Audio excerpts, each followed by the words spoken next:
नमस्कार, मैं सर्वप्रिया सांगवान और आप सभी का यहाँ पर स्वागत करती हूँ। मीडिया में रहते हुए एक बात जान गई हूँ कि कोई भी विवाद होता है तो उसकी एक उम्र होती है। विवाद शुरू होता है, हंगामा होता है और फिर एक नेचुरल डेथ मर जाता है। लेकिन इस विवाद में एक विमर्श की गुंजाइश हमेशा होती है। अब इस विमर्श को आप किस तरीके से, इस विमर्श में कितने लोगों को जोड़ पाते हैं, ये मायने रखता है। लेकिन क्या आप जोड़ पाते हैं? क्या दिल्ली के किसी विवाद से आप बस्तर को जोड़ पाते हैं, या पंजाब के किसी विवाद से आप मणिपुर को जोड़ पाते हैं? बात राज्यों की नहीं है, बात वर्गों की है। अगर हम नहीं जोड़ पाते तो इसके जिम्मेदार कौन है? मीडिया और इस विवाद के किरदार भी शायद, क्योंकि हम शायद एक सही नज़रिया और पूरी जानकारी एक सही स्टैंड के साथ लोगों तक नहीं पहुंचा पाते हैं। आप कोई भी पॉलिसी बना रहे हैं लोकतंत्र में, तो उसके लिए खुले दिमाग का होना और साफ, बिल्कुल क्लियर एक अप्रोच होना बहुत ज़रूरी है। लेकिन ताकि सही नज़रिया अगर हम सब लोगों तक पहुंचाए, सही जानकारी पहुंचाए, तो शायद हम बहुत सारे लोगों को प्रत्यक्ष या परोक्ष रूप से जोड़ सकते हैं। आप जैसे मान लीजिए एक ज़मीन का टुकड़ा है, वो किसी आदिवासी के लिए कुछ अलग मायने रखता है और किसी के लिए वो सिर्फ एक रियल एस्टेट है। अगर आप स्वच्छता की बात करते हैं तो शायद आप एक शहर का एक वर्ग ये बोलेगा कि जो चौल में जो लोग रहते हैं उन्हें सिविक सेंस नहीं है। लेकिन ये बात हमें बताना भूल जाते हैं कि सिविक सेंस से पहले सिविक एमिनिटीज़ की ज़रूरत होती है। अगर आप मान लीजिए भ्रष्टाचार की बात करते हैं तो भ्रष्टाचार को लेकर हम मिडिल क्लास को एक जो वर्ग होगा वो कहेगा कि ज़रूर ख़त्म होना चाहिए। लेकिन शायद वो उस टाइम मीडिया या विवाद के जो किरदार होंगे या हमारी राजनीतिक जो लोग होंगे वो ये बताना भूल जाते हैं कि शायद इस भ्रष्टाचार की वजह से एक ठेला लगाने वाला हफ्ता देकर ही 2 वक्त की रोटी कमा पा रहा है। साथ में जब हम विकास की बात करते हैं तो फ्लाईओवर को या बिल्डिंग बनाने को हम सोचते हैं कि विकास हो रहा है, लेकिन पर्यावरण का जो मुद्दा आता है वो एक घोस्ट टॉपिक बन जाता है। पर्यावरण को तो हम आज तक विकास के चैप्टर में मिला ही नहीं पाए हैं। पॉलिटिकली तो देश हम मानते हैं कि यूनाइटेड है, एक है, लेकिन विमर्श के हिसाब से देश एक नहीं है। अलग अलग वर्ग हैं, अलग अलग जातियां हैं, अलग अलग उनकी प्राथमिकताएं हैं, अलग अलग समस्याएं हैं। तो जो हमारे जो युवा नेता हैं या हमारा जो आगे जो बढ़ रहे हैं, जो आने वाला भविष्य है, वो इस डिस्कोर्स की भाषा को, जो डिस्कोर्स की भाषा है उसको कैसे, कितनी महत्व देते हैं, उनका क्या अप्रोच है, वो किस तरीके से सब लोगों को अपने साथ जोड़ पाएंगे। मेरे ख्याल से ये सेशन, हम इस बात पर काफ़ी इस सेशन में हम ये चीज़ देखेंगे। मैं उम्मीद करती हूँ कि हम इस सेशन से कुछ नया लेकर जाएं, क्योंकि अगर नया नहीं हुआ तो फिर युवा क्या हुआ। तो मैं अपने सभी जो गेस्ट हैं उन्हें मंच पर आमंत्रित करूँगी। राहुल सोनपिंपले बापसा से, Kanhaiya Kumar ex JNU SU president, Shehzad Poonawalla Congress, और अनुपम स्वराज इंडिया। शुरुआत मैं राहुल सोनपिंपले से करना चाहूँगी। राहुल, हर राजनीतिक दल बात करता है, गरीबों को साथ लेकर चलने की बात करता है, दलितों को साथ लेकर चलने की बात करता है, पिछड़ों को साथ लेकर चलने की बात करता है, प्रतिनिधित्व भी देता है। ऐसी बात नहीं है कि हर एक राजनीतिक दल में ऐसा प्रतिनिधित्व नहीं है उस वर्ग का। मंत्री भी है, सांसद भी है। तो आपको क्यों लगता है कि बापसा की ज़रूरत है? मतलब बापसा की ज़रूरत क्यों महसूस हुई? आपने बहुत ही अच्छा सवाल पूछा है। ये जो सवाल है, ये सवाल बहुत आसान भी नहीं है, लेकिन बहुत डिफ़िकल्ट भी नहीं है। जो आपने उदाहरण दिया, बेसिकली आपने वो एक पॉलिटिकल रिप्रेजेंटेशन का सवाल पूछा है। लेकिन पॉलिटिकल रिप्रेजेंटेशन जो होता है, जैसे बाबा साहब जब when he defines the political democracy, he is basically वो रिलाई कर रहे हैं सोशल डेमोक्रेसी के ऊपर। वो कहते हैं कि अगर आपका समाज डेमोक्रेटिक है तो आपका पॉलिटिक्स भी डेमोक्रेटिक होगा, because there is a caste in your society, और इसीलिए आपके राजनीति में भी कास्ट है। सो ही सेज कि राजनीति आपके समाज का दर्पण होता है। So I don't know, like for example, मैं थोड़ा इधर उधर घूमूंगा, you can stop me, because this habit in JNU we speak more and listen less, so you can stop me. जैसे अगर आप in the US, you can imagine some white coming on the road on the New York street and wearing the Barack Obama t-shirt and saying my president should be the Barack Obama. India में you cannot imagine somebody, mostly the Savarnas talk something good about the Mayawati. She's always there as a someone who is a very kind of person who is corrupt, and there are different names people keep, और अलग अलग बारे में बात करेंगे. So you have to first accept in your country there is no social democracy. आपके gate के सामने कोई आदमी खड़ा होके किसी साफ करने वाले को बोलता है कि यार दूध दूध पिया करो, मक्खन उक्खन खाया करो, अभी तो तुम्हारे ऊपर स्वच्छ भारत का ठेका तुम्हारे सर पर है, सो बेसिकली तुम अच्छे खाया करो, सो दैट वो अगले दिन आके उसकी साफ सफाई करे। So you have to accept that in your society there is no civility, there is no democracy. और आपका समाज अगर वहाँ पे डेमोक्रेसी नहीं है तो राजनीतिक डेमोक्रेसी अगर होके भी जिसको आप डेमोक्रेसी कह रहे हैं उसका बहुत मतलब नहीं रहता है। Then you have what the Kanshi Ram, the founder of BSP and BAMCEF, used to call the चमचा।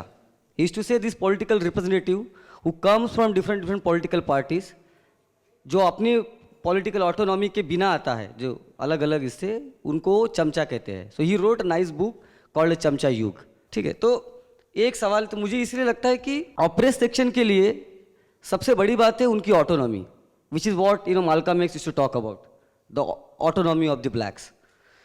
क्योंकि अभी तक आप पूरा देश का इतिहास देखिए, आज़ादी के पहले और आज़ादी के बाद का भी, हमेशा एक बाइनरी का डिस्कोर्स बनाया जाता है। Like now you have the Congress versus BJP, that time you had Angrez versus the indigenous people, Indian people, now again in the campuses you have the left versus right.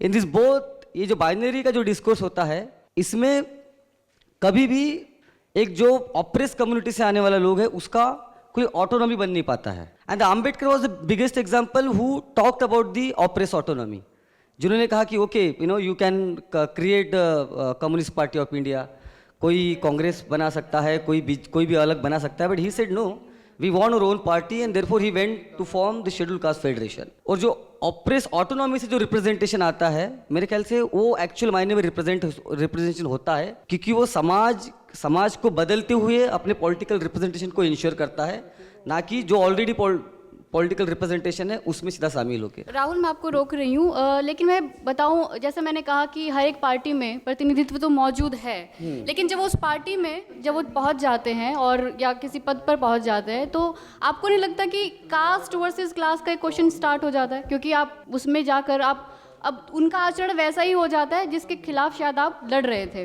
तो आप कास्ट वर्सेस क्लास को कैसे deal करेंगे?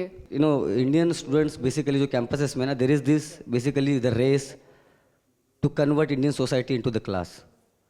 Miss I think if you remember the example, आपके जो कांग्रेस में मंत्री थे पुनिया जी जो थे, उड़ीसा में एक दलित एट्रोसिटी हुआ था जहाँ पे मंदिर में दलितों को जाने नहीं दिया था। I think Punia that time he was a cabinet minister if I am not wrong, and he was a kind of the political elite according to the political theorist and the understanding which we PL Punia SC commission के chairman थे। he was the chairman of the SC commission. वो जाते हैं आपके उड़ीसा में, वो पढ़े लिखे हैं। now you see the power, you are talking about the political power in the absolute sense, I am saying political power in Indian context में absolute sense में नहीं होता है। the Punia who is a head of the SC commission, जब वो जाते हैं मंदिर में, तो एक ब्राह्मण जो कभी स्कूल में भी नहीं गया होगा, वो सक्सेसफुली उसको स्टॉप कर देता है ताकि वो मंदिर में ना जाए। Here the person who is not even the sarpanch of your village can stop the person who is a chairman of the SC ST commission. And there you feel कि the idea of political power या absolute sense में आपके country में नहीं है। एक आदमी मेरे गाँव का मैं आपको बताता हूँ, now if I am doing MPhil, he feels that impunity, जब मैं रास्ते पे मेरे गांव पे चलूँगा, कि वो मुझे मेरी जात के नाम पे गाली दे सकता है। And my people, just because they are in the minority और whatever, they will have to listen it. That's what I am saying, the political power, the education, the idea of class does not exist in the absolute sense in your society. अगर class absolute sense में होता, अगर class आपकी country में अगर absolute sense में अगर तैयार होता, तो मेरे ख्याल से अभी तक इंडिया में रेवोल्यूशन आ जाता। इंडिया में रेवोल्यूशन इसलिए नहीं आ सकता कि आपके सोसाइटी में क्लास एब्सोल्यूट सेंस में नहीं होता है। फॉर एग्जाम्पल, आपने जो कहा कि लोग जो पॉलिटिकल पावर में चले जाते हैं वो सेम हो जाते हैं, मेरे ख्याल से हाँ ऐसे एग्जाम्पल है।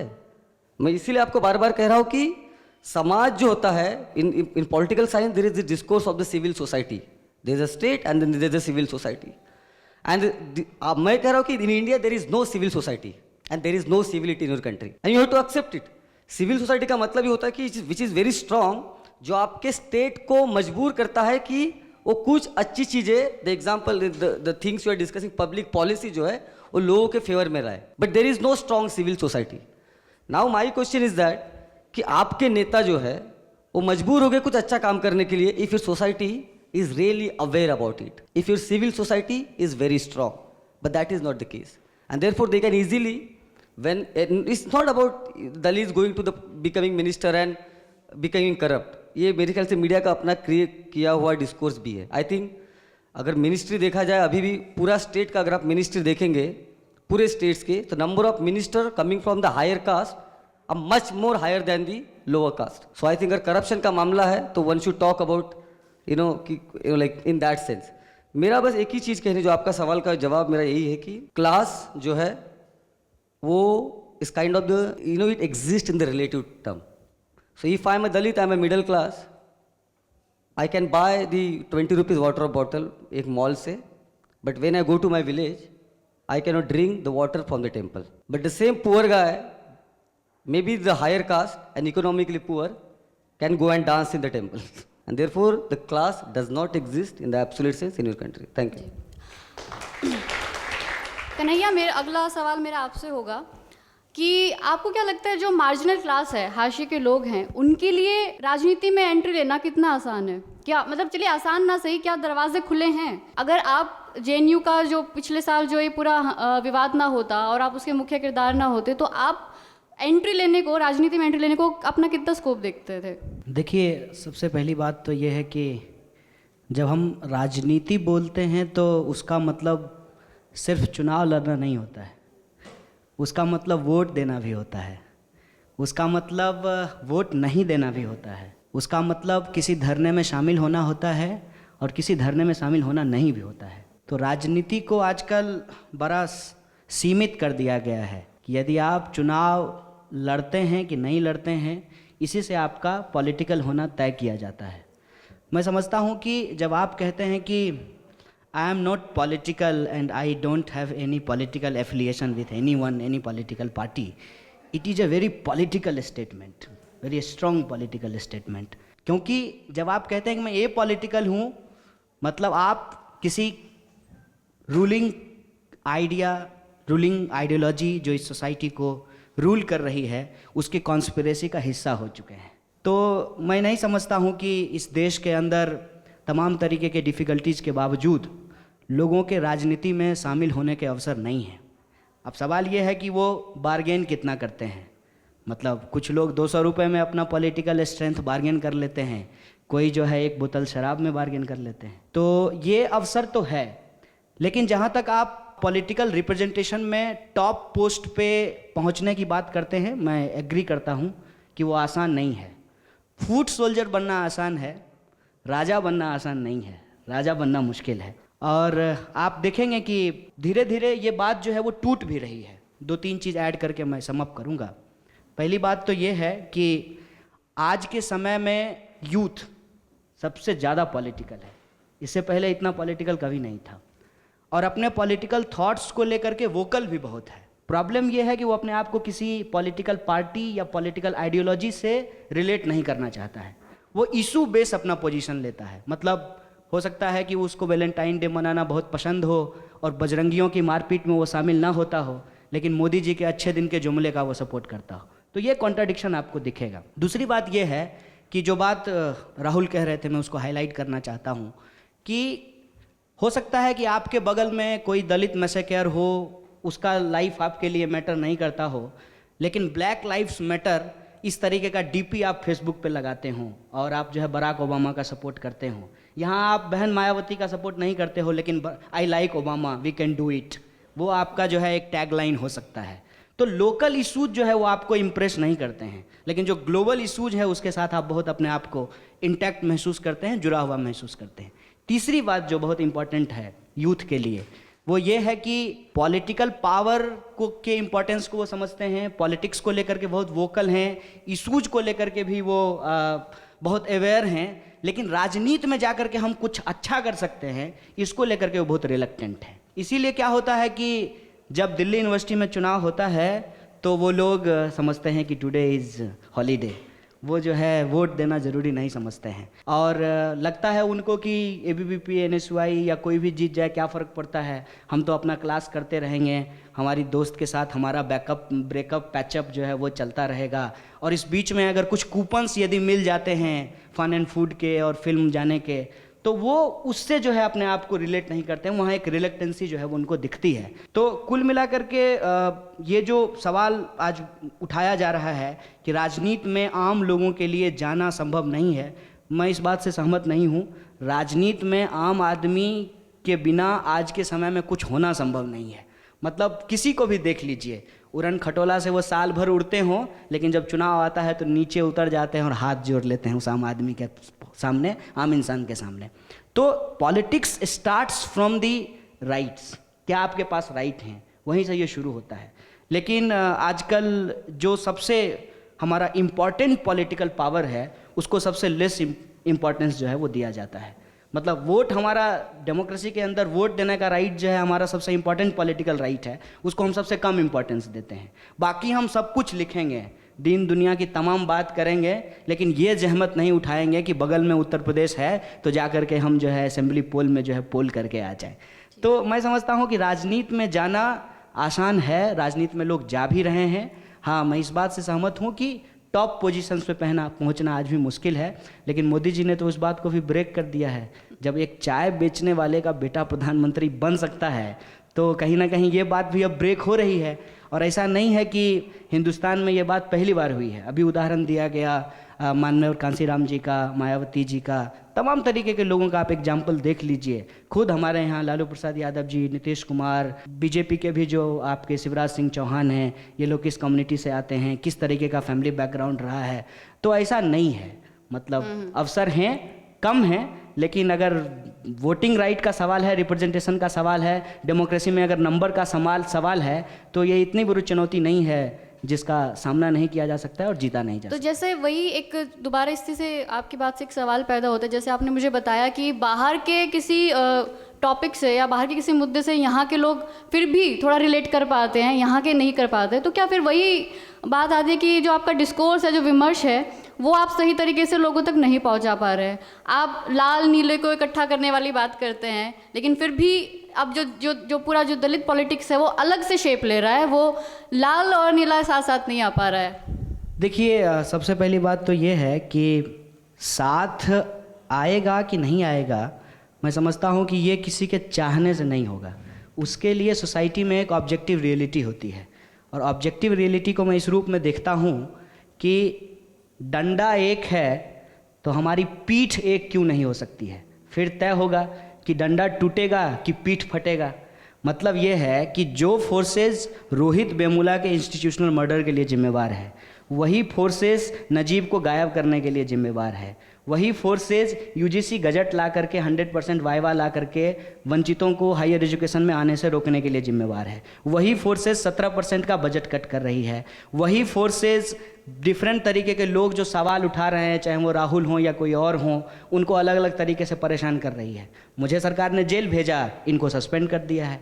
तो ये जो अटैक करने वाली शक्ति है वो एक है, तो क्या इनका मुकाबला करने वाले लोग एक नहीं हो सकते हैं? और मैं आपको बता देता हूँ कि बिस्मार्क के बारे में हम लोग पढ़ते थे पॉलिटिकल स्ट्रेटजी में, तो बिस्मार्क ने कहा कि दोनों जर्मनी को जोड़ने के लिए ज़रूरी है कि फ्रांस उसके ऊपर अटैक कर दे। तो आज जो है ऑलरेडी एक अटैक है, हर जगह एक अटैक है, मीडिया के ऊपर अटैक है। आप बताइए मुझे कि 15 तारीख को मीडिया पिटती नहीं तो क्या जेएनयू के पक्ष में एक भी बुलेटिन किया जाता क्या? अभी देख लीजिए रामजस में किस तरीके से लोगों का जो है कैमरा तोड़ दिया गया है, और जब कैमरा तोड़ दिया जाएगा तब उनको फ्रीडम ऑफ स्पीच का मतलब समझ में आता है। और ये जो सिचुएशन है उसमें मैं बार बार यही कह रहा हूँ कि ये हमारी व्यक्तिगत चाहत नहीं है, ये समय की ज़रूरत है। और समय की ज़रूरत में एक ऑब्जेक्टिव रियलिटी बनता हुआ दिखाई दे रहा है, जहाँ डिफरेंट ऑप्रेस्ड कम्युनिटी जो है वो एक साथ आने को तैयार है।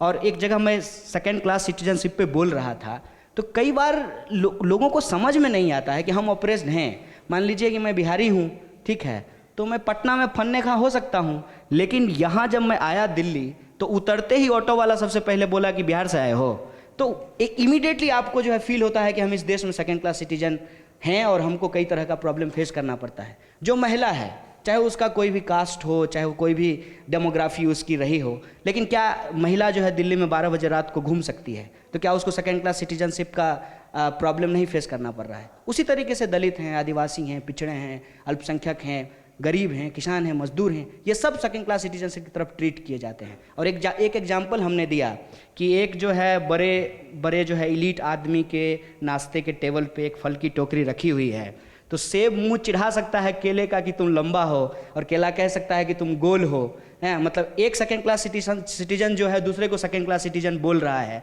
लेकिन फर्स्ट क्लास सिटीजन आएगा और दोनों को चाकू से काट करके खा जाएगा। तो ये समझने की ज़रूरत है कि आप अगर गरीब हैं तो आप किसके पक्ष में खड़ा होंगे। अगर मैं गरीब हूँ तो मैं ठोक करके दलित के पक्ष में खड़ा हूँगा, क्योंकि हमारा जो ऑपरेशन है उसका तरीका अलग हो सकता है, उसका मैकेनिज्म अलग हो सकता है, लेकिन ऑपरेशन तो है हमारे साथ। बिहारी होने के चलते कितना ऑपरेशन फेस करना पड़ता है दिल्ली में, लोगों को जानते हैं। तो ये अलग अलग तरीके का जो है ना, डिस्क्रिमिनेशन के अलग अलग लेयर्स होते हैं, उसके अलग अलग फोल्ड होते हैं। आपको महसूस करना पड़ेगा कि हमारे साथ डिस्क्रिमिनेशन हो रहा है, और जो भी डिस्क्रिमिनेटरी फोर्सेज हैं उसके खिलाफ तमाम लोगों को जो है एक यूनिटी बनानी पड़ेगी। और एक अच्छी स्थिति कई जगह दिखी है। ऊना में आप देख लीजिए कि दलित और मुस्लिम जो है एक साथ आए हैं, और एक जो है मजबूर है कि उसका जो है एक स्टेपल फूड है वो खाता रहा है, उसका डाइट रहा है। दूसरा मजबूर है कि उसको कास्ट सिस्टम ने कंपेल किया है, तो लोगों ने कहा कि गाय की पूंछ तुम रखो, हमें हमारी ज़मीन दो। और इस सवाल पे जो है लोगों की एक यूनिटी बनती हुई दिखाई दी। अलग अलग जगह पे आप देख लीजिए, राम जश्न में जो हुआ है, बेसिकली ऐसा नहीं है कि JNU के लोगों ने वहाँ जा करके कर दिया। एक प्रोग्राम था, लोगों को बुलाया, लोग बोलने के लिए गए, लोग विरोध करना चाहते हैं विरोध करें, लेकिन वहाँ जा करके मारपीट करना, महिलाओं के साथ मार पिटाई करना, फिर उसके विरोध में लोग जब उठ करके खड़े हुए तो लोगों को समझ में आने लगा कि भाई नहीं, फ्रीडम ऑफ एक्सप्रेशन जरूरी है। और ये जो यूनिटी बनती है वो यूनिटी बनाने के लिए हम जिम्मेवार नहीं हैं, वो यूनिटी बनाने के लिए हमको ये शासन जो है वो कंपेल करती है कि आप लोग एक साथ आइए, और एक साथ आ करके जो मिनिमम चीज़ है डेमोक्रेसी के लिए, कॉन्स्टिट्यूशन के लिए, जो आपका फंडामेंटल राइट है उसके लिए ये यूनिटी ज़रूरी है। तो ये यूनिटी एक बनता हुआ दिखाई देता है। और क्या होगा ये कहना मुश्किल है, लेकिन इतना तो ज़रूर कह सकते हैं कि ये जो दिन हैं ये हमेशा नहीं रहेंगे। जी बिल्कुल। मैं बिल्कुल आपकी उस बात से सहमत हूँ कि जो महिलाएं हैं वो तो हर शोषित वर्ग में और भी ज़्यादा शोषित हैं, शायद अपने ही लोगों से। वो बात ठीक है। अगला सवाल मैं शहजाद जी से करना चाहूँगी।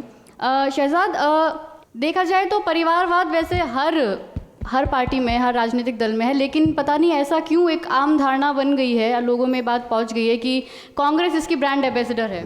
ठीक है, तो अगर राहुल गांधी जब अपने कई भाषणों में बात बोलते हैं कि कांग्रेस के दरवाजे सबके लिए खुले हैं, तो क्या रियलिटी में सच में ये दरवाजे लोगों को खुले हुए नज़र आते हैं? क्या सच में लोग अपने आप को इस कांग्रेस से जोड़ पा रहे हैं इस चीज़ को लेकर? शुक्रिया।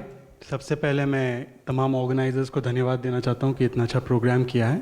और इस रेलवे स्टेशन पे कन्हैया की तो गाड़ी आ गई, पर ABVP वालों की गाड़ी नहीं पहुँच पाई। मन की बात जो करते हैं वो शायद दूसरों की बात सुनने में ज़्यादा दिलचस्पी नहीं रहते, और मैं ये एतराज़ दर्ज करवाना चाहता हूँ कि लास्ट मिनट पर उन्होंने कैंसिल किया है। ये उनकी मानसिकता कहीं ना कहीं दर्शाता है, और मैं इसमें भी बहुत खुश हूँ। हालाँकि मैं सारे विचारों से इत्तेफाक नहीं रखता कॉमरेड के, पर अब चूँकि इन्हीं की पुलिस ने इनको देशद्रोही की कैटेगरी से देशभक्त की कैटेगरी में फिर से डाल दिया है, तो बहुत बहुत शुभकामनाएं आपको, और देश को यूं ही बनाते रहिए, और हम आपके साथ में हैं। जहाँ तक आपका सवाल है, ये बात सही है कि कांग्रेस पार्टी पे ये आरोप लगता है कि ये परिवारवाद की ब्रांड एम्बेसडर है। शायद मैं जो कह रहा हूँ बड़े रिस्क उठा के कह रहा हूँ, तो बड़ी ईमानदारी से पर मैं अपनी बात रखूँगा। मैं खुद किसी परिवार से नहीं आता हूँ, कोई ऐसा, मेरे घर वाले जो हैं, मैं अल्पसंख्यक समाज से हूँ। हालांकि मुझे ये बताने की ज़रूरत नहीं पड़ती है, पर मैं आपको मेरा थोड़ा बैकग्राउंड बता दूँ, क्योंकि लोग कंफ्यूज हो जाते हैं कि ये पूना वाला नाम है क्या। तो मैं अल्पसंख्यक समाज से हूँ।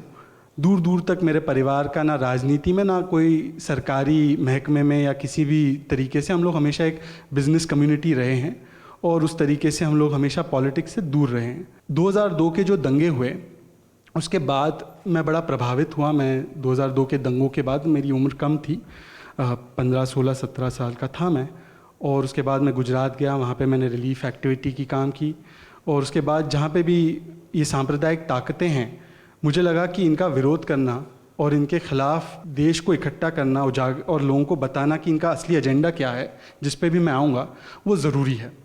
और तब मेरे पास कई विकल्प थे, कई पार्टियाँ थी, कई आइडियोलॉजीज़ थी। मैं स्कूल में मैंने तभी नेहरू जी के बारे में पढ़ा था, और नेहरू जी की जो आइडियलिज्म थी, नेहरू जी के जो विचार थे, नेहरू जी की जो एक सोच थी, और गांधी जी के साथ जिस तरीके से उन्होंने आज़ादी भी दिलाई और उसके बाद देश को बनाने में भी सबसे अहम किरदार उन्होंने निभाया।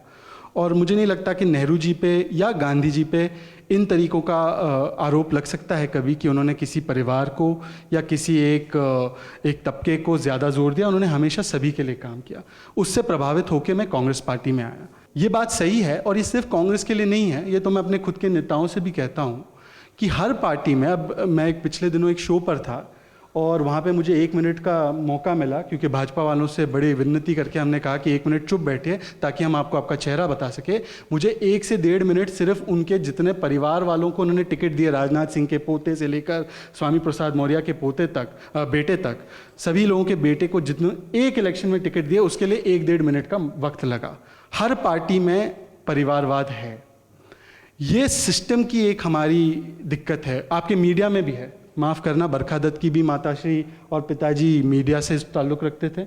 आपके फॉर्मर एम्प्लॉय हैं वो। वकील देखिए प्रशांत भूषण, उनके पिताजी शांति भूषण। फिल्म स्टार देखिए, अब शाहरुख खान अपने बेटे को भी आगे करेगा। उसका कोई बाप नहीं था, पर बाकी के जो लोग हैं, ऋतिक रोशन, राकेश रोशन, हमारे सिस्टम में, या अगर आप लोकल लेवल पे देखें तो बेटा जो दुकान छोड़ता है, बाप दुकान छोड़ता है, बोलता है बेटा बैठ जा यहाँ पे, अब संभाल इसको, ये तेरी दुकान है। हमारी जो पूरी व्यवस्था है, इस व्यवस्था में परिवारवाद को बहुत अहमियत दी गई है। और मैं यही पॉइंट पे आना चाहता हूँ, आज किसी एक पार्टी को ये रिप्रेजेंट नहीं करती। 100 परिवार है, 100 से 150 परिवार है जो राजनीतिक और आर्थिक संसाधनों को हमारे मुल्क में कंट्रोल करते हैं। वो मेरी पार्टी में भी है, वो बीजेपी में भी है, आने वाले दिनों में शायद वो बसपा में भी होंगे, स्वराज इंडिया में भी होंगे, आम आदमी पार्टी में भी होंगे। सिस्टम जो है वो परिवारवाद को फेवर करता है। और इस सिस्टम को कैसे तोड़ा जाए? मैंने 15 साल लगाए अपनी पार्टी में। जब दाके मुझे कहीं पे मौका मिला, मुझे एक ऑफिस बेरर बनाया गया, क्योंकि मैंने बहुत श्रम किया, परिश्रम किया। और यहाँ पे कई लोग हैं जो इसके गवाह हैं। मुझे कोई ऐसे थाली पे कुछ चीज़ नहीं मिली क्योंकि मैं किसी का बेटा हूँ या किसी का भाई हूँ। हाँ, ये ज़रूर है कि कई लोगों को मिलता है। और मुझे लगता है अगर आप राहुल जी की भी बात सुने, या उनके जो कज़िन वरुण जी है जो बीजेपी में, वो कहते हैं कि हाँ, हमें फ़ायदा है कि हमारा नाम गांधी है। पर मैं आपको बता दूं कि हमारे लोग बड़े सूझबूझ वाले भी हैं। सिर्फ नाम होने से प्रोडक्ट बिक जाएगा ये ज़रूरी नहीं है। जैकी भगनानी, विशु भगनानी के बेटे हैं, अब उनकी कोई फिल्म में दिखता नहीं है। ऋतिक रोशन की काबिल फिल्म ज़्यादा काबिल ना रह पाए, और शाहरुख खान की फिल्में ज़्यादा चलती। हमारे लोग जो है वो समझदार है। और ये क्यों हो रहा है ये भी समझिए। जैसे जैसे हमारा मुल्क लेस और लेस फ्यूडल होगा और ज़्यादा यंग होगा, जैसे 2020 तक हमारी आम औसतम एज 29 हो जाएगी। मतलब कन्हैया की उम्र, इनकी उम्र, मेरी उम्र, इनकी, हम लोगों की उम्र की हो जाएगी। हम लोगों के 90% जो 95% हम लोग जिस वर्ग से आते हैं, युवा वर्ग से आते हैं, हमारे माँ बाप भाई बहन, इनका कोई अता पता नहीं है कि ये कौन है। ना मिनिस्टर है, ना बड़े नेता है, ना कहीं पे इनका वजूद है। तो हमारे लिए ये बेनिफिट ये होगा कि जैसे जैसे ये मुल्क अब युवा होते रहेगा, वैसे वैसे इसके वोटर जो है वो भी हमारे जैसे लोग होंगे जो हमारे से एसोसिएट करते हैं। जो लोगों के माइंड में ये नहीं आता कि देखिए ये राजघराने से है तो हम इन्हीं को वोट देंगे, ये हम इनके पहले इनके सब्जेक्ट्स थे तो अब ये नेतागिरी कर रहे तो हम इनको वोट देंगे, या ये एक बड़ा परिवार है, इन्होंने हमेशा हमारी रहनुमाई की है तो इनको ही वोट देंगे। ये बदलेगा ये सिस्टम। पर आप देखिए आज चुनौती जो है, परिवारवाद तो एक चुनौती है, डायनेस्टिक पॉलिटिक्स चुनौती है, पर डायनेस्टिक पॉलिटिक्स से बड़ी चुनौती मुझे लगता है कि वो जिस पे हमको फोकस करना चाहिए कि इस पूरे प्रकरण में जो सारे हैं वो है मनुवादी फोर्सेस, जिसका जिक्र अगर आप करें, मैं आपको बताता हूँ। मीडिया वालों को ले लो, मायावती जी के बारे में छोड़ दीजिए, कितने मीडिया के लोगों में एडिटर इन चीफ दलित है? मुझे एक editor in chief Dalit editor in chief का नाम बताइए। मुझे बताइए कि एक कोई सक्सेसफुल ए क्लास बिजनेसमैन जो दलित है। अंबानी आपको पता है, अडानी आपको पता है, रुइया आपको पता है, दलित का एक नाम बताइए। वैसे ही आप अगर देखें तो अक़लियतों के भी बारे में, कन्हैया को जेल में डाला, राहुल को सस्पेंड किया गया, अखलाक को तो मौत के घाट उतार दिया। तो आज हमारी चुनौती जो है, मुझे नहीं लगता परिवारवाद चुनौती है, और वो अपने आप वो जो चुनौती है वो खत्म हो जाएगी, क्योंकि जैसे जैसे 95% युवा वर्ग ही जब वोट करने लगेगा और उसका ही सबसे आवाज़ उसकी ज़्यादा बुलंद होगी वोट के माध्यम से, तो वो खुद ही सिलेक्शन करेगा कि भैया मुझे ये कैंडिडेट चाहिए, not because he belongs to any family but because he represents my aspirations. वो तो चुनौती खत्म हो जाएगी, उसमें ज़्यादा मुझे दिक्कत नहीं दिखाई देती है। असल चुनौती ये है कि जो लोग हिंदू राष्ट्र बनाना चाहते हैं, मैं आपको एक बात बताना चाहता हूँ, मुझसे हर रोज़ ट्विटर पे और ट्विटर के बाहर ज़मीन पर पेट्रियाटिज्म का सर्टिफिकेट मांगा जाता है। मुझे कहा जाता है कि आप बताइए कि आप वतन परस्त हो या ना। भाई 47 में मेरे बाप दादाओं ने, उनको ऑप्शन था, वो पाकिस्तान जा सकते थे। इस्लामिक मुल्क जो आप कहते हैं कि हमें बहुत ज़्यादा चाहिए, इस्लामिक मुल्क चाहिए, शरिया लॉ चाहिए, जो भी चाहिए, वो हम लोगों के पास ऑप्शन था। We are Indian not by chance, we are Indian by choice. और जो लोगों ने यहाँ पे इस मुल्क में कभी जंग आज़ादी में लड़ाई नहीं लड़ी, जिसने कभी तिरंगा नहीं लहराया, आज भी उनके कल के सेव डी यू प्रोटेस्ट, मैं पूछना चाहता हूँ, वो आए नहीं है आज। सेव डी यू प्रोटेस्ट में सिर्फ भगवे झंडे थे, इनकी भारत माता के हाथ में सिर्फ भगवा झंडा है। हमने तो तिरंगे को अपनाया है, हमारे संविधान में तिरंगे को अपनाया है। आपको तिरंगे से क्या आपत्ति है? आप कहते हो आप तिरंगे के साथ हो, तो आप दिखाइए आप तिरंगे के साथ। तो कल की प्रोटेस्ट में क्यों नहीं दिखा मुझे तिरंगा? ये लोग जो परिकल्पना करते हैं, सौरभ शर्मा है इनके, आप जानते होंगे, डिबेट में तो टीवी डिबेट में जरूर बैठेंगे इनके साथ, वैसे देशद्रोही बन गए पर टीवी डिबेट में जाएंगे क्योंकि वहां पे माइलेज मिलेगा, उनके बड़े नेता देखेंगे, उनको प्रमोट करेंगे। उनका 2 दिन पहले पुराना ट्वीट है कि हम हिंदू राष्ट्र बनाना चाहते हैं। हिंदू राष्ट्र बनाना था, अगर हिंदू पाकिस्तान ही बनाना था तो पहले ही बता दिया होता नेहरू और गांधी ने हमें, हम वहीं पे चले जाते, मुस्लिम पाकिस्तान वहां पे, यहाँ पे हिंदू पाकिस्तान बन जाता। हम यहाँ पे किस लिए रुके? हम यहाँ पे इसलिए रुके क्योंकि यहाँ पे हमारा संविधान सबसे अहम है, और इस संविधान में मुझे बता दो कहाँ लिखा है हिंदू राष्ट्र बनाने की कल्पना। ये कहते हैं हम संविधान के साथ है, हम भारत तेरे टुकड़े होंगे, भारत तेरी बर्बादी होंगी, इन नारों के खिलाफ है। तो भारत की बर्बादी इसमें नहीं है कि आप कह रहे हो कि हिंदू राष्ट्र बने, जो संविधान में उसकी परिकल्पना नहीं है। ये तथाकथित जो देशभक्त हैं और जो इसके माध्यम से आप, मैंने किताब भी लाई है, मैं जरूर सबसे कहूंगा इसको पढ़े, शमसुल इस्लाम की, और सारे रेफरेंसेस के साथ। इसमें गोलवालकर जी जो आरएसएस के बड़े नेता है, गुरु जी, जिनके सामने ये लोग साष्टांग करते हैं दिन रात, ये कहते हैं कि हम लोग इस संविधान को मनुस्मृति से बदलना चाहते हैं। कौन सी मनुस्मृति? वही मनुस्मृति जिसको बाबा साहब आंबेडकर ने फाड़ दिया था। किसकी वजह से बाबा साहब आंबेडकर ने अपना धर्म छोड़ा? किसकी वजह से बाबा साहब आंबेडकर को ऐसे महसूस कराया गया कि वो उनके धर्म में रहने के काबिल नहीं है? ड्राफ्टिंग कमेटी का अध्यक्ष बनाने के कौन खिलाफ था और किसने बनाया? ये सवाल बुनियादी है। देखिए, मैं आपको कहता हूं कि हम मेरे जैसे जो लोग हैं, युवा वर्ग के खासकर, हम लोग नेहरू गांधी की आइडियोलॉजी से प्रभावित होकर कांग्रेस में आए। ये कोई नहीं कहता कि पार्टियों की गलतियां नहीं हुई हैं। ये भी आप कह सकते हैं कि 70 साल से कहते हैं 70 साल से वोट भी मिला इन लोगों को, हर 5 साल में चुनाव हुए, तो कहीं ना कहीं देश ने उनको अपनाया है। डिक्टेटरशिप नहीं थी, माफ कीजिएगा, ना इंदिरा गांधी जी की डिक्टेटरशिप थी जितने साल वो प्रधानमंत्री रही, ना राजीव गांधी की थी, ना मनमोहन सिंह जी की थी। चुनकर वो आए हैं। आप कहते हैं मोदी जी चुन के आए, उसका सम्मान करें, हम सम्मान करते, आप 70 साल का सम्मान नहीं करते। तो ये जो है, मैं ये नहीं कहता कि ये सही है, मैं कहता हूं कि मैं तो कहता हूं कि सिर्फ राजनीति क्यों, हर क्षेत्र में जो डायनेस्टी का जो एक, मैं आपको बताऊं, और एक दूसरी चीज है, ये एक शैंपेन क्लब बन चुका है। और माफ करना, है शैंपेन क्लब आपका मीडिया प्रोपोगेट करता है, champagne club of socialist, champagne club of activist. ये तो कन्हैया कुमार को इन्होंने जेल में डाल दिया, वरना कन्हैया कुमार को कोई नहीं पूछता। कितने लोग, माफ करना, कितने लोग एनडीटीवी के प्राइम टाइम डिबेट में कन्हैया कुमार को उस दिन से पहले बुला रहे थे? मुझे बताइए, बुला रहे थे क्या भैया? आपको बुलाते थे उससे पहले? नहीं बुलाते थे, क्योंकि आप लोग भी जो है, नहीं, मीडिया को देखो, मीडिया कहेगी डायनेस्टी बहुत खराब है। डिबेट पे किसको बुलाते हैं लोग? मेरे नेता हो या जो दूसरी पार्टी के नेता हो, ये सबसे पहले जो तवज्जो देते हैं, लीडर मानते हैं, वो किसी के बेटे को ही मांगते हैं। राजनाथ सिंह के बेटे को पंकज सिंह डायरेक्टली लीडर मान लिया जाता है बीजेपी मीडिया द्वारा, उनको डायरेक्टली आप प्रमोट करते हैं। भाई हम में क्या कमी थी? तो ये सवाल आपसे भी है और ये सवाल पूरे मुल्क के सिस्टम से है कि आप लोगों ने क्यों ऐसी व्यवस्था को बनाए रखा। ये ना नेहरू की कल्पना थी, ना गांधी जी की कल्पना थी, और आप इसको बदलो और ये बदलेगा। और मैं बड़े बेबाकी से बोल रहा हूं, मुझे पता है कि कई लोग सोचेंगे कि यार कांग्रेस में होकर ये बोल रहा है। मैंने पहले दिन से ये बोला है और तब भी मुझे प्रमोट करके ऑफिस बेरर बनाया है, तो मुझे नहीं लगता मेरी पार्टी को कोई इससे बेइत्तेफाकी है।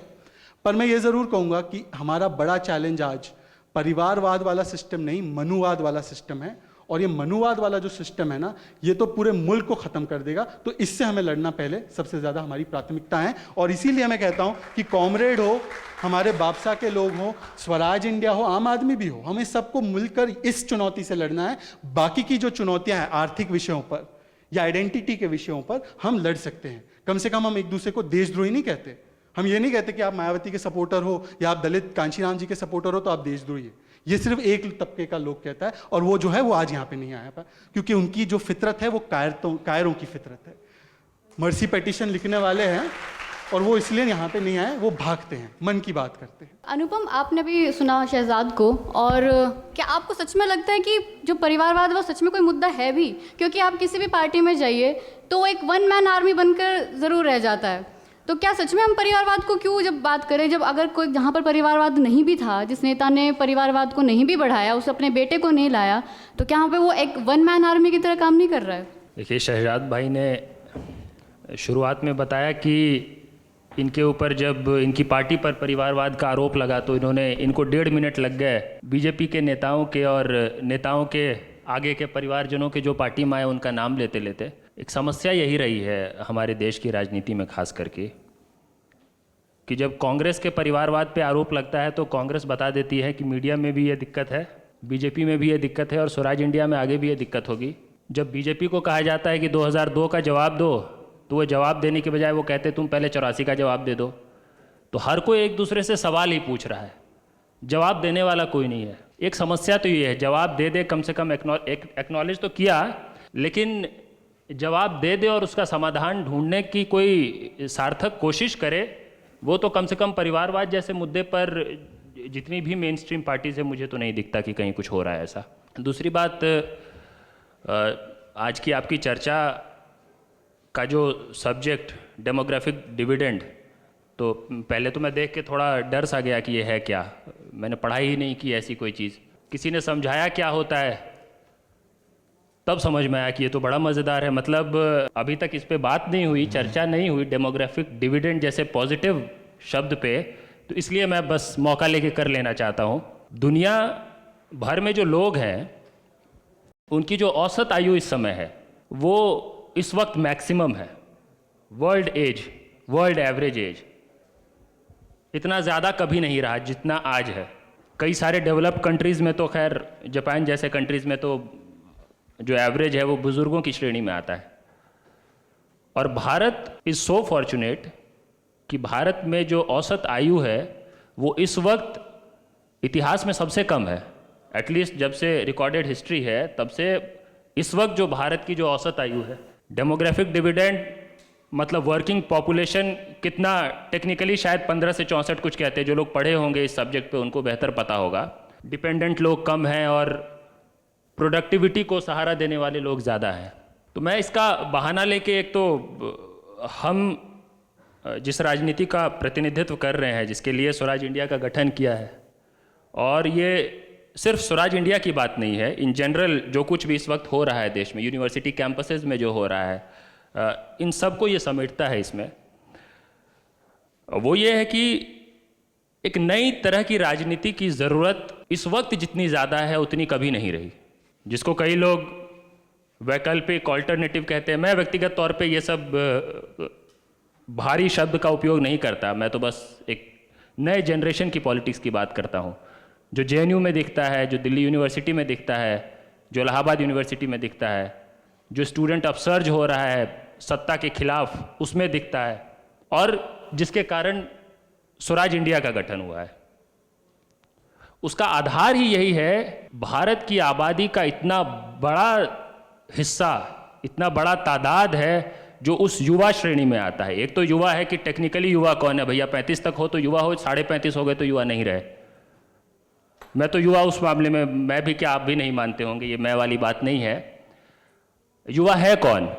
अब उस नई राजनीति की बात और युवा की बात, इसका कन्वर्जेंस देखने की ज़रूरत है। युवा वो है जो स्टेटस को चैलेंज कर रहा है। युवा वो है जो कहता है कि चलता है is not okay with me, मैं नहीं बोलने वाला कि नहीं ये ऐसा है, ऐसा चल रहा है, ठीक है।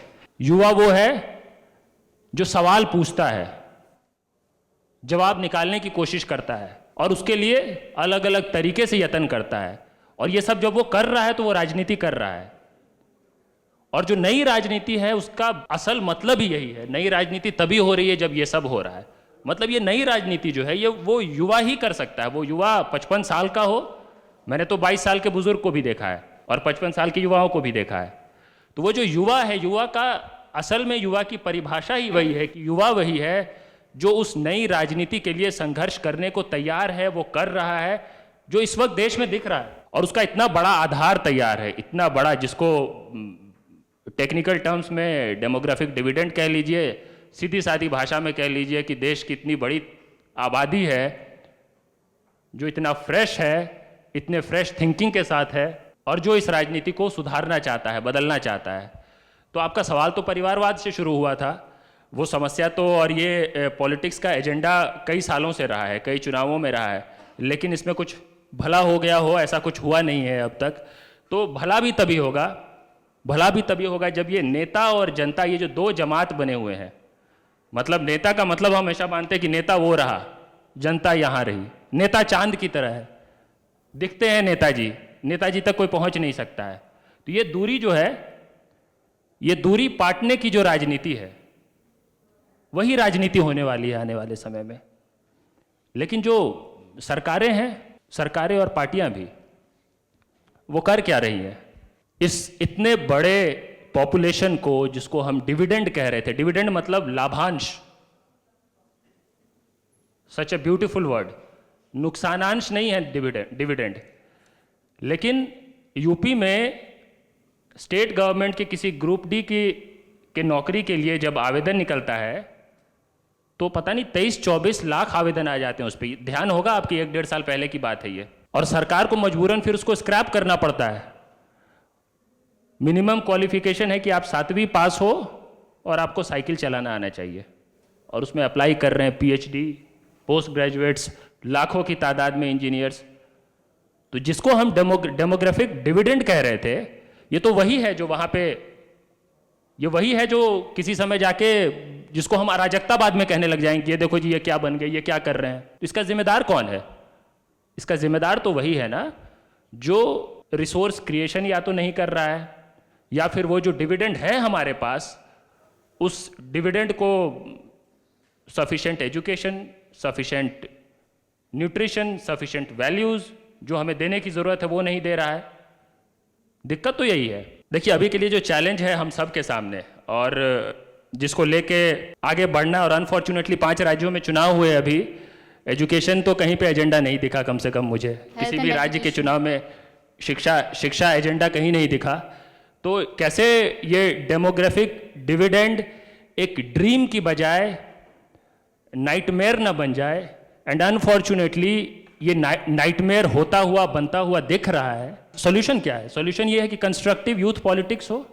अगर वो constructive nation building youth politics नहीं होगी, अगर यूथ पॉलिटिक्स नहीं होगी तो फिर वो जाट पॉलिटिक्स होगी, फिर वो मराठा एजिटेशन होगा, फिर वो पाटीदार एजिटेशन होगा। अगर यूथ पॉलिटिक्स होगी, स्टूडेंट्स पॉलिटिक्स होगा, यूनिवर्सिटी में पॉलिटिक्स अलाइव रहे अगर पूरी तरह से, तभी हम उस डायरेक्शन में बढ़ पाएंगे जिस डायरेक्शन में बढ़ने की आवश्यकता है, या जो हम कम से कम नैरेटिव बनाना चाह रहे हैं आज। शहजाद, आप इस पे कुछ बोलना चाहेंगे? देखिए, मैं ज़्यादा अपनी पार्टी के बारे में बोलना पसंद नहीं करता हूँ, क्योंकि मैं सोचता हूँ कि अपने मुंह मियाँ मिट्ठू नहीं बनना चाहिए। मैं जानता हूँ कि हमारी पार्टी की बड़ी गलतियाँ हैं और मैं ये मानता भी हूँ। मैं उन तरीकों में से नहीं हूँ शुतुरमुर्ग की तरह जो अपना सिर जो है ज़मीन के नीचे गाड़ के रखता है।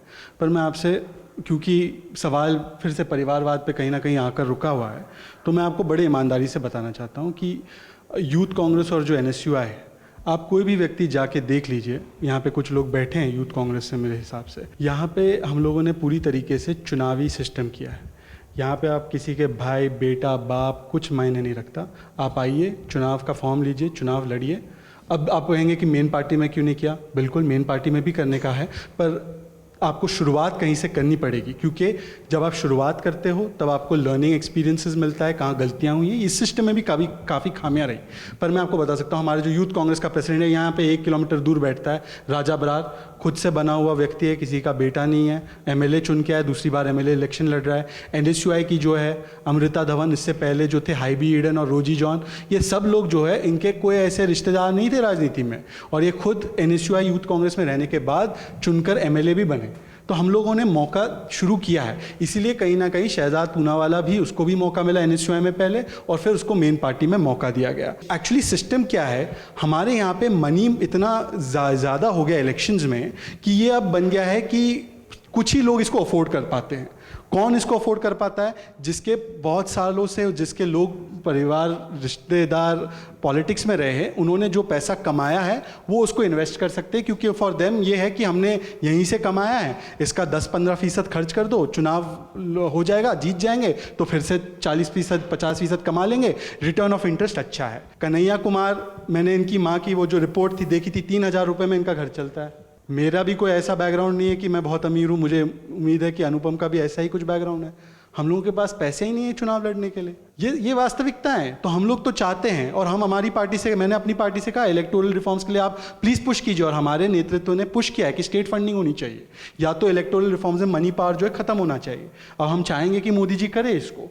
इसके अलावा मैं मोदी जी से यहाँ से अपील करता हूँ कि संविधान में आप एक प्रोविज़न डलवा दीजिए, आपके पास तो इतनी बड़ी मेजॉरिटी है, आप इतने ताकतवर हैं, एक प्रोविज़न इसमें सिर्फ इतना डाल दीजिए कि भैया एक परिवार से एक ही आदमी जो है एक वक्त पे चुनाव लड़ेगा, एक असेंबली का या एक लेजिस्लेचर का। मुझे कोई दिक्कत नहीं है, हमारे यहाँ से किसी को दिक्कत नहीं है, करे मोदी जी, कर तो दे। यशवंत सिन्हा, जयंत सिन्हा, पीयूष गोयल और उनके माँ बाप, राजनाथ सिंह और पंकज सिंह, ये लोग उनको, फिर ये मैं इसलिए दोहरा रहा हूँ क्योंकि आपको समझना होगा कि हम लोग किस तरीके से प्रयास कर रहे हैं, और भाजपा और एबीवीपी कौन से डायरेक्शन में प्रयास कर रही है। आप कह रहे थे एजुकेशन मुद्दा नहीं बना। यूपी के चुनाव में हम लोगों ने 10 पॉइंट दिए, जिसमें पहला पॉइंट था लैपटॉप, दूसरा पॉइंट था लड़कियों की साइकिल, लड़कियां साइकिल चला के थिएटर नहीं जाएंगी, वो तो स्कूल ही जाएंगी, स्मार्टफोन, ये सारी चीज़ें जब हम बोली तो मोदी जी क्या बोले, कितने हिंदुओं को लैपटॉप मिला, कितना मेगावाट हिंदुओं के घर गया, शमशान कहाँ पे बना, कब्रिस्तान कहाँ पे बना। आप डेमोग्राफिक डिविडेंड की हम बात कर रहे थे, उन्होंने डेमोग्राफी को डिवाइड कर दिया साहब। यही तो मनुवादी सोच है, और इसी के लिए हम कह रहे हैं कि अगर हम लोग एक ना हो पाए तो परिवारवाद छोड़ो, बाकी सब छोड़ो, ये तो हिंदू मुसलमान करा के हमें काट मार देंगे और हिंदू पाकिस्तान बना देंगे, अफगानिस्तान बना देंगे, फिर बचेगा ही नहीं कुछ। हमारा डेमोग्राफिक डिविडेंड जो है तलवारें लेके घूमता रहेगा कि ये देखो, ये है मेरी कास्ट के खिलाफ है, इसको काटो, ये मुसलमान है, इसको काटो, ये देशद्रोही है, इसको काटो। हम इसलिए कह रहे हैं, मैं ये नहीं कह रहा कि आपका पॉइंट वाजिब नहीं है, बिल्कुल वाजिब है। ये भी फैक्ट है कि गांधी परिवार में से 25 सालों तक या 30 सालों तक कभी कोई एक मंत्रालय में भी नहीं रहा। 10 साल था, राहुल गांधी बन सकता था मंत्री, कौन रोकता उसको? कोई रोकता क्या राहुल गांधी को? अगर बनना होता, मंत्री बनना होता, कौन रोकता उसको? नहीं बना ना। तो मैं उसको डिफेंड नहीं कर रहा, मैं कतई डिफेंड नहीं कर रहा, मैं सिर्फ आपको बता रहा हूं कि ये जो हमारी समस्याएं हैं, इसको हम लोग अगर सिर्फ रोना रोएंगे तो इससे कुछ नहीं होगा। और अगर ये रोना रोते रहेंगे और दूसरी प्राथमिकताएं, भ्रष्टाचार पे बड़ा आंदोलन चलाया गया, देश का ध्यान भटकाया गया, और इस तरीके से ये लोग पावर में आए। अब आपको नया एक डिस्ट्रैक्शन ले आना है, ले आइए, आपके लिए स्वागत है आपका, पर हम लोग प्रयास करते रहेंगे। हम अपनी पार्टी से बोलने की हिम्मत रखते हैं। मोदी जी हमें डांटते नहीं है यहाँ पे, हमारी पार्टी में ऐसा नहीं है कि खड़े होकर हमें रिपोर्ट देना पड़ता है। हम तो कहते हैं कि ये करिए, ये ना करिए, और इसलिए यूथ कांग्रेस में बदलाव हुआ, इसलिए एनएसयूआई में हुआ, और इंशाल्लाह कांग्रेस में भी होगा ये बदलाव। जी जी जी। तो ये हम लोग कोशिश करते रहेंगे, पर हमारी प्राथमिकता है डेमोग्राफिक डिविडेंड की ये होनी चाहिए, एजुकेशन, हेल्थ, पॉलिटिकल एम्पावरमेंट और सेल्फ रिस्पेक्ट। इस पे हम बात करें कि हमारा देश कहाँ जा रहा है, इस पे ज़्यादा कन्हैया जी भी बोल पाएंगे, आप भी बोल पाएंगे। कन्हैया, आप शहजाद जी की बात पे कुछ बोलना चाहेंगे? मैं आपसे अगला सवाल पूछूं। देखिए, एक बात मैं इस पे कहना चाहता हूँ, हम लोग आजकल ज़्यादा अमेरिकन होते जा रहे हैं। अमेरिकन पॉलिटिक्स की एक टेंडेंसी है कि अमेरिकन जनता जो होती है वो जो करती है ठीक उसके अपोजिट अपना प्रेसिडेंट चाहती है। जैसे अमेरिका में पोस्ट मैरिटल रिलेशनशिप होना बहुत आम बात है, लेकिन किसी अमेरिकन प्रेसिडेंट के बारे में अगर ये जानकारी लग जाए तो उसका पॉलिटिकल कैरियर ख़त्म हो जाता है। मतलब अमेरिका की जनता चाहती है कि वो ओपन रिलेशनशिप में रहें, शादी करने के बावजूद भी ओपन रिलेशनशिप में रहें। लेकिन प्रेसिडेंट ऐसा नहीं होना चाहिए। प्रेसिडेंट एकदम ऐसा हो जो अपनी पत्नी के प्रति एकदम भारतीय पुरुष की तरह और भारतीय नारी की तरह 7 फेरों में बंद करके जन्म जन्म का रिश्ता निभाए। आजकल हमारे यहाँ भी कुछ यही होने लगा है। अब छोटी छोटी बात मैं आपको बताता हूँ, इस देश में कौन परिवारवादी नहीं है? सारी डिफ़िकल्टीज जो है वो शुरू ही वहीं से होती है। मैं सोशियोलॉजी का स्टूडेंट हूँ। परिवार एक इंस्टीट्यूशन है और सबसे बेसिक यूनिट माना गया है सोसाइटी का, और उसके अपने अपने कंपल्सन होते हैं। साथी राहुल ने एक बहुत अच्छी बात कही कि कास्टिज्म एक स्ट्रक्चर है सोसाइटी का। अगर वो सोसाइटी में एग्जिस्ट करेगा तो वो पॉलिटिक्स में भी एग्जिस्ट करेगा, और परिवार भी एक रियलिटी है सोसाइटी की। तो परिवार जब एग्जिस्ट करता है सोसाइटी में तो उसका असर आपको पॉलिटिक्स में भी दिखता है। लेकिन मज़ेदार बात यह है कि इस पे सवाल वो खड़ा करते हैं जिनका परिवार ही नहीं है। स्वयंसेवक लोग जो है शादी नहीं करते हैं, तभी तो आप लोग जो है वो राघव जी वाला कांड जानते होंगे। तो ये जो अनैतिकता है, इस अनैतिकता को सबसे ज़्यादा महत्वपूर्ण राजनीतिक सवाल क्यों बना दिया जाता है? ऐसा नहीं है कि परिवारवाद होना, डायनेस्टी पॉलिटिक्स होना ये प्रॉब्लम नहीं है, लेकिन आप देखिए कि इस तरह की जो बीमारियां होती हैं राजनीति में, वक्त के साथ वो अपने आप खत्म हो जाता है। जैसे इसके कई सारे एग्जाम्पल हैं। हर एक फील्ड में एक डायनेस्टिक कैरेक्टरिस्टिक जो हो दिखाई देता था, चाहे कोई भी फील्ड हो। पॉलिटिक्स में भी दिखाई देता था, डॉक्टर साहब का बेटा डॉक्टर होता है, जज साहब का बेटा जज होता है, सारी फील्ड में देख लीजिए। इंडस्ट्रीज में भी होता है, लेकिन किसान का बेटा किसान नहीं होता है। 42% किसान आत्महत्या बढ़ गई है, ये सवाल नहीं बनता है। तो एक्चुअली किसानों के सवाल को, गरीबों के सवाल को, आम लोगों के सवाल को, दलितों, आदिवासियों, पिछड़ों, अल्पसंख्यकों के सवाल को, महिलाओं के सवाल को डाइवर्ट करना है। इसीलिए इसको सबसे इम्पॉर्टेंट पॉलिटिकल सवाल बना देते हैं। हम कहते हैं कि जब सेना में कोई लोग शहीद होते हैं तो बड़े गर्व से बताया जाता है कि इनके दादाजी भी शहीद हुए थे, इनके पिता भी शहीद हुए थे, अब ये भी जो है देश के लिए शहीद होते हैं। तो वहाँ वही चीज़, वही परिवार की बात, वही डायनेस्टी की बात बहुत प्राउडली रखा जाता है। लेकिन जब पॉलिटिक्स की बात आती है तो इसको बहुत ही नेगेटिव टर्म में रखा जाता है। प्रॉब्लम परिवार नहीं है, प्रॉब्लम है कि पॉलिटिक्स जब for the sake of power बन करके रह जाता है तब परिवार प्रॉब्लम हो जाता है। गांधी जी देश के लिए काम किए, गांधी जी के पोता भी जो है देश के लिए काम कर रहे थे, तो वहाँ गांधी परिवार का सवाल नहीं आया। गांधी जी का अपना भी तो परिवार है, लेकिन वो सवाल नहीं आया। लेकिन नेहरू जी के यहाँ से लोग लगातार जो है वो प्रधानमंत्री बन रहे हैं, तो वहाँ परिवार का सवाल आया। सवाल परिवार नहीं है, सवाल है कि एक पर्टिकुलर फैमिली जब पॉलिटिकल पावर को कैप्चर करके अपनी ही आइडियोलॉजी को कंप्रोमाइज करके जनता को किए गए वादों को डिलीवर नहीं करती है, ये प्रॉब्लम होता है। अब सवाल ये, मैं बार बार बोल रहा हूँ कि पूरी दुनिया में राइट विंग असॉल्ट इसलिए है क्योंकि लेफ्ट और लिबरल फोर्सेस ने अपने किए हुए प्रोमिसेस को डिलीवर नहीं किया है। This is the failure of liberal forces, ठीक है ना। उसके चलते जो है आज राइट विंग असॉल्ट हुआ है। एक बुनियादी सवाल है, पूरा हंगामा खड़ा है पूरे देश में। अब फिर से जो है जेएनयू में एक नया पोस्टर निकाल दिया गया है। क्या फ़र्क पड़ता है? हम कोई भी पोस्टर लिख दें, हम कोई भी नारा लगा दें, हम कुछ भी बोल दें, इस देश के 125 करोड़ लोगों के लिए क्या महत्वपूर्ण है? इस देश के 125 करोड़ लोगों के लिए ग्रोथ रेट की जो घपलेबाजी है वही इंपॉर्टेंट है। 7% का ग्रोथ रेट दिखाया गया है और 7% के उस ग्रोथ रेट में इनफॉर्मल इकोनॉमी को शामिल ही नहीं किया गया है, सिर्फ फॉर्मल इकोनॉमी को शामिल किया गया है। इस देश की मैक्सिमम इकोनॉमी जो है वो रिलाई करती है इनफॉर्मल इकोनॉमी पे। डीमोनेटाइजेशन का मार पड़ा है इनफॉर्मल इकोनॉमी पे। लोगों के रोजगार बंद हुए हैं इनफॉर्मल इकोनॉमी में। माइग्रेंट लेबर वापस यूपी और बिहार लौट गए हैं इनफॉर्मल इकोनॉमी के। रेडी पटरी पे काम करने वाले, डेली वेजेस पे काम करने वाले, उसको ग्रोथ रेट में शामिल ही नहीं किया गया। पूरे देश के, पूरी दुनिया के अर्थशास्त्री परेशान हैं कि डीमोनेटाइजेशन के बाद 7% का ग्रोथ रेट कैसे हो सकता है। इस पर कोई प्राइम टाइम नहीं हो रहा है। उसके बाद पिछले बार का बजट सेशन आप लोग याद कीजिएगा, कन्हैया ने नारे लगाए कि नहीं लगाए, जेएनयू देशद्रोही है कि नहीं है, पूरा बजट सेशन चला गया। और बजट के अंतर्गत कितने रोजगार पैदा हुए, कितना महिलाओं के लिए फंड खर्च किया जाएगा, कितना एजुकेशन पे खर्च होगा, इंडस्ट्रियल ग्रोथ कितना है, एग्रीकल्चरल ग्रोथ कितना है, इस पर कोई प्राइम टाइम नहीं हुआ। इस बार फिर बजट सेशन होने वाला है, फिर से रामजस को मुद्दा बना दिया गया है। सिंपल सा सवाल क्या है? सवाल ये है कि कैंपस का सबसे इंपॉर्टेंट सवाल है फंड कट। पहली बार जब सरकार आई तो जो बजट कट था वो 17% था। उसके बाद जो फेलोशिप मिलता था रिसर्च स्कॉलर्स को, हम जानते हैं कि हमारे देश में मात्र 1% लोग हायर एजुकेशन में जाते हैं, उनका जो टोटल बजट है फेलोशिप का वो 99 करोड़ का है। 250 करोड़ सिर्फ मोदी जी हवाई जहाज की धुआं उड़ा दिए हैं फ्लाइट मोड में रह करके। तो ये मुद्दा नहीं है कि आपका जो फंड कट हो रहा है, ये सवाल नहीं है। अभी यूजीसी का गजट आया है, यूजीसी के गजट में कहा गया है कि 100% जो है वाइवा होगा। 100% वाइवा होगा तो वहाँ पे परिवारवाद नहीं होगा, वहाँ प्रोफेसर साहब अपनी ही बेटी का, अपने ही बेटा का सिलेक्शन नहीं करवा लेंगे, तो उस परिवारवाद पे कोई चर्चा नहीं हो रही है। उसके बाद आप देखिए कि जो रिजर्वेशन पॉलिसी है उसको किस तरीके से ख़त्म किया गया है। अभी सरकार का नोटिफिकेशन आया कि हम ओबीसी रिजर्वेशन को प्रमोशन में कहीं भी लागू नहीं होने देंगे। कहीं ठीक से लागू भी नहीं हुआ था, जहां लागू भी हुआ वहां नोटिफिकेशन जारी कर दिया गया कि हम प्रमोशन में ओबीसी रिजर्वेशन को इंप्लीमेंट नहीं करेंगे। फिर एक जो सबसे बड़ा अटैक पूरे यूनिवर्सिटीज़ के ऊपर चल रहा है वो ये है कि सरकार कह रही है कि सेल्फ फिनांस के मॉडल पे पब्लिक इंस्टीट्यूशंस होंगे। पब्लिक इंस्टीट्यूशंस अगर सेल्फ फिनांस के मॉडल पे होंगे तो कल को आप कह सकते हैं पार्लियामेंट भी सेल्फ फिनांस के मॉडल पे होगा।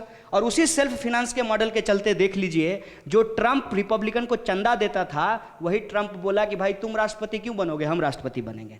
जब हमारे ही चंदे से तुम डेमोक्रेसी चलाओगे तो हम डेमोक्रेसी के हेड होंगे। और कल को हो सकता है देश के सबसे बड़े उद्योगपति अंबानी जी, देखिए आप अपनी पत्नी का अगर कोई गिफ्ट देना चाहते हैं बर्थडे पे तो आप पर्स देंगे, वो हवाई जहाज़ देते हैं। आप अगर आप अपने बच्चे को कुछ देना चाहेंगे तो आप बैट बॉल खरीद करके देंगे, वो क्रिकेट टीम खरीद करके देंगे। कल को हो सकता है, अभी बोला कि इनका स्टार्टअप कराना है तो बेटे के लिए जियो बना दिया, जियो इंडिया। जियो इंडिया नहीं, अंबानी जी का पोता जियो इंडिया कर रहा है, ठीक है। कल को ये कह देंगे कि भाई मोदी जी को बहुत चंदा दे दिया, आजकल उनके पीठ पे हाथ रखना छोड़ करके अपने बेटे के पीठ पे हाथ रखेंगे, वही इस देश का प्रधानमंत्री होगा। ये खतरनाक है, ये खतरनाक है। कैंपस के लिए ये मुद्दा ज़्यादा इम्पोर्टेंट है। और परिवारवाद, वंशवाद, जातवाद, ये जो सवाल है, इस सवाल को आज का यूथ जनरेशन बहुत सीरियसली ले रहा है। और इसका एक सिंपल एग्जाम्पल है, आप ये देख लीजिए कि मोदी जी, मैंने ऐसा तो नहीं है कि उनके 10 हाथ हैं, वो कौन सी ऐसी बात थी जिसने फर्स्ट टाइम वोटर को अट्रैक्ट किया। वो बात ये थी कि एक नॉर्मल कार्यकर्ता होने के बावजूद वो आदमी पार्टी के टॉप पोजीशन पे पहुंचा, ये एक पॉजिटिव बात है। इसके अलावा एक और चीज़ है जो बहुत इंपॉर्टेंट है, वो ये है कि पूरी दुनिया में इस्लामोफोबिया है। किसी भी मुसलमान से ही पूछा जाएगा कि तुम आतंकवादी हो कि नहीं हो, भले ध्रुव सक्सेना जो है वो ISI की जासूसी करने में पकड़ा जाता हो, लेकिन ये सवाल उससे नहीं पूछा जाएगा। तो उसके लिए ज़रूरी था कि मोदी जी भाषण में बोलें विकास की बात। जब गुजरात मॉडल की बात हो तो नॉर्मल लोगों को लगे कि विकास की बात हो रही है। दरअसल गुजरात मॉडल ये था कि माइनॉरिटीज़ को घेर करके उनके घेटोज में मार दो और पूरे देश को ये एग्जाम्पल दो कि इसी तरीके से तुम मारे जाओगे अगर भाजपा का विरोध करोगे तो। ये जो डर का माहौल है, इस डर के माहौल को कैप्चर करके मोदी जी इस देश के प्रधानमंत्री बन जाते हैं। और जितने भी वादे हैं, जितने भी इशूज हैं, उस पर अगर इस कैंपस में कोई डिबेट खड़ा करना चाहता है तो इमीडिएटली कह दिया जाता है कि ये देशद्रोही है। अगर आप मोदी विरोधी हैं तो आप अपने आप से प्रमाण पत्र ले लीजिए देशद्रोही होने का।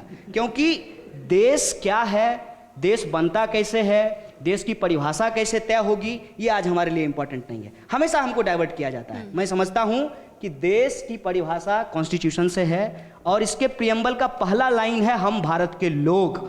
तो देश के लिए देश के लोग इंपॉर्टेंट हैं और देश के लोगों की अगर यदि हम बात करते हैं तो कैंपस के लिए सबसे इंपॉर्टेंट सवाल है कि आज जो हम पब्लिक फंडेड इंस्टीट्यूट में पढ़ रहे हैं, हमारा आने वाला जनरेशन पढ़ेगा कि नहीं पढ़ेगा। रामजस का इतना बड़ा मुद्दा है, इस मुद्दे के बीच में सेंट स्टीफेंस कॉलेज को सेल्फ फिनांस मॉडल के तर्ज पे जो है उसके रेजोल्यूशंस पास कर दिए गए हैं गवर्निंग बॉडी में, इसकी कोई चर्चा नहीं हो रही है। मतलब जो DU के टॉप कॉलेजेस हैं, सेल्फ फिनांस मॉडल के आधार पे अगर उसको चलाए जाएंगे तो बिहार से आकर के भैया मैं तो PhD नहीं कर पाऊंगा, हमारी आने वाली जनरेशन भी नहीं कर पाएगी, राहुल सोनपिंपुले भी नहीं कर पाएंगे और कोई जो है नजीब भी नहीं कर पाएगा। दो तरफा मार है, एक पॉलिसीज के लेवल पे और दूसरा फियर साइकोसिस की जो पॉलिसी है उसके लेवल पे कि ठीक है पहुंच तो गए हो किसी तरीके से, तुम्हारी हालत नजीब वाली कर देंगे। ये जो बात आप देखिए रेप थ्रेट में जो बार बार बोली गई गुरमेहर कौर को, क्या कहा गया? कहा गया कि तुमको रोहित वेमुला के पास पहुंचा देंगे। ये जो एक पूरा का पूरा कॉन्स्पिरेसी है, उस कॉन्स्पिरेसी को समझने की जरूरत है। There is a attack on the idea of public university, there is attack on the constitutional right, there is attack on the democracy itself. अगर ये कॉन्स्पिरेसी हम नहीं समझते हैं तो हमारे सामने इसी तरीके के लॉलीपॉप फेंके जाएंगे कि गांधी परिवार इस देश को बर्बाद कर दिया गया, फिर ये लॉलीपॉप फेंका। मैं गांधी परिवार को क्लीन चिट नहीं दे रहा हूँ, इस मुगालते में ना रहे वो कि जो इस तरीके के लॉलीपॉप फेंके जाएंगे, फिर कहा जाएगा कि बुर्का ख़त्म कर देना चाहिए। बहुत इंटरेस्टिंग फैक्ट मैं आपको बताता हूँ कि बुर्का का विरोध करने के लिए एबीवीपी की मतलब आरएसएस की महिला मोर्चा ने एक केसरिया स्कार्फ पहनने का चलन चलाया है। कर्नाटका के अंदर लोग बुर्का का विरोध करने के लिए केसरिया स्कार्फ पहन करके कॉलेजों में जा रहे हैं। मतलब एक रूढ़िवादी चीज का विरोध करने के लिए आप दूसरे रूढ़िवादी चीज को अपना लीजिए। मतलब भेड़िए से बचने के लिए आप जो है चीते के मांद में जाकर के बैठ जाइए। ये इस तरीके का जो पूरा का पूरा एक नैरेटिव खड़ा किया जा रहा है। फिर 10 बच्चे की बात की जाएगी, लव जिहाद का बात किया जाएगा। वो जो बेफजूल की बात करता है, साक्षी महाराज क्या बोला है कि इस देश में जो पैदा लिया है वो सब हिंदू है, इसीलिए सबको जो है जलाना चाहिए। जलाने के लिए आपके लकड़ी के आपके चाचा देंगे और फिर इकोलॉजी का क्या होगा। ये जो पूरा का पूरा सवाल है उसमें जितनी बात को आप इंट्रोड्यूस करते हुए बोल रहे थे कि what is the idea of growth, what is the economic policy, what is the role of politics, ठीक है ना। और ये जो इंपॉर्टेंट बेसिक सवाल हैं, इस बेसिक सवाल को डाइवर्ट किससे किया जा रहा है? कुछ मत कीजिए, लड़की छेड़ दीजिए, तिरंगा झंडा हाथ में ले लीजिए, देशभक्त हैं देशभक्त हैं देशभक्त हैं, लड़की छेड़ना अपराध नहीं है। किसी को जो है मार दीजिए, कैमरा का जो है मीडिया का कैमरा तोड़ दीजिए, कुछ भी बोल दीजिए, वायलेंस कर दीजिए और कह दीजिए कि भाई देश के खिलाफ नारेबाजी हो रही थी। सपोज कीजिए कि देश के खिलाफ कुछ बोला जा रहा है, कैंपस में कोई पोस्टर लगाया गया है, उससे आप असहमत हैं, लेकिन वो कॉन्स्टिट्यूशनल है कि अनकॉन्स्टिट्यूशनल है, वो लीगल है कि इलीगल है, वो सेडिशियस है कि नहीं है, वो सेडिशन के अंतर्गत उस पर कार्रवाई होनी चाहिए कि नहीं होनी चाहिए, ये कोई कंगारू कोर्ट में तय नहीं होगा। ये इस देश के न्यायालय के द्वारा तय किया जाएगा, रूल ऑफ लॉ के द्वारा तय किया जाएगा। एबीवीपी तिरंगा झंडा लेकर के किसी को देशभक्ति का प्रमाण पत्र नहीं दे सकती है, एक बात। दूसरी बात यह है कि इनका इतिहास क्या है, इनका इतिहास क्या है। बार बार चीज निकल करके आ रही है, मुंह में दही जमा लेते हैं। ऐसे तो ये लोग इतना बोलते हैं, इतना बोलते हैं, इतना फेंकते हैं कि समझ में नहीं आता। जब ये मामला चल रहा था कि मैंने नहीं ने सेंचुरी मारा, मेरे बल्ले ने मारा, तो मेरे दिमाग में इमीडिएटली आया था, तब तो मोदी जी भी कल को कहेंगे कि मैंने नहीं फेंका था, मेरे मुंह ने फेंका था। कि ये जो सिचुएशन है, उस सिचुएशन में पूरे के पूरे डिस्कोर्स को जो है डाइवर्ट करने की कोशिश की जा रही है। इनका इतिहास ये, अभी 11 लोग पाकिस्तान की जासूसी के लिए पकड़े गए हैं। इससे पहले आप इतिहास पढ़ लीजिए, अंग्रेजों की जासूसी किया करते थे और बार बार इन्होंने कहा था कि अंग्रेज हमारे दुश्मन नहीं हैं, हमारे दुश्मन हमारे ही देश के नागरिक हैं। आज भी ये अपने ही देश के नागरिकों के ऊपर मारपीट कर रहे हैं और फर्जी तरीके से देशभक्ति बनाम देशद्रोह का विमर्श खड़ा कर रहे हैं। इस विमर्श से हमारा पेट भरने वाला नहीं है। अगर 2 करोड़ रोजगार पैदा मोदी जी नहीं कर पाते हैं, हमारे लिए सड़कों पे उतरने के लिए ये सबसे बड़ा मुद्दा है। रोहित को जस्टिस दिलाना ये हमारा सबसे मुद्दा है, नजीब को वापस लाना ये हमारा मुद्दा है। ये कितना भी ट्रैप में फंसाएं, हम लोग तो फंसने वाले नहीं हैं।